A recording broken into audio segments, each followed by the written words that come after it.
Syria's new leader has pledged accountability and an inquiry following reports of mass killings of Alawite civilians, which have sparked international outrage over the worst violence since Bashar al-Assad's removal from power.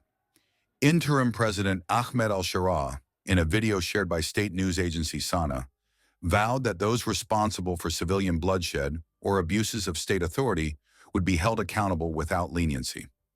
He attributed the unrest to Assad loyalists and unnamed foreign actors attempting to destabilize the country.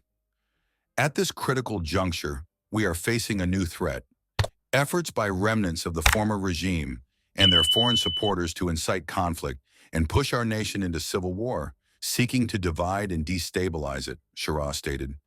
The Syrian Observatory for Human Rights reported on Monday that 973 civilians had died since March 6th in killings, field executions, and ethnic cleansing operations, carried out by security forces or pro-government fighters in Alawite strongholds along the coast.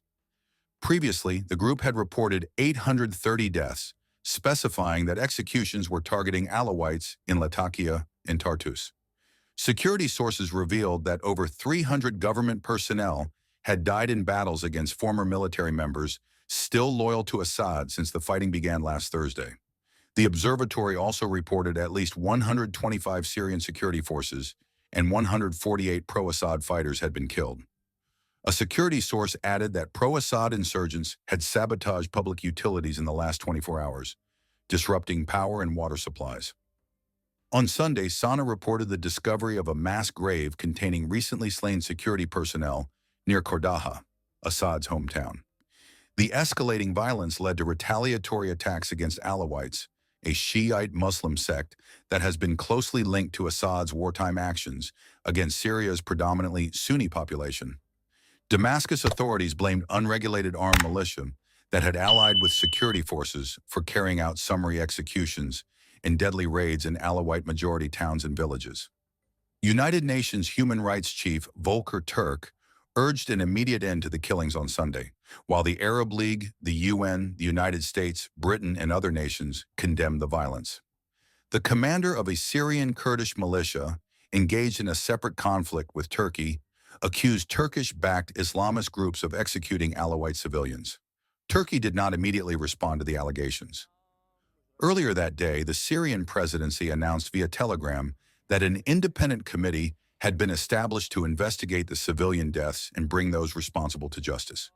The clashes between Syria's new security forces and former government loyalists erupted last Thursday following mounting tensions.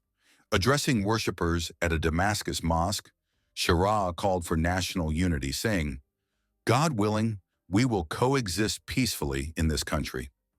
Meanwhile, in New York, diplomats reported that the United States and Russia had requested a closed-door UN Security Council meeting on Monday to discuss the deteriorating situation in Syria.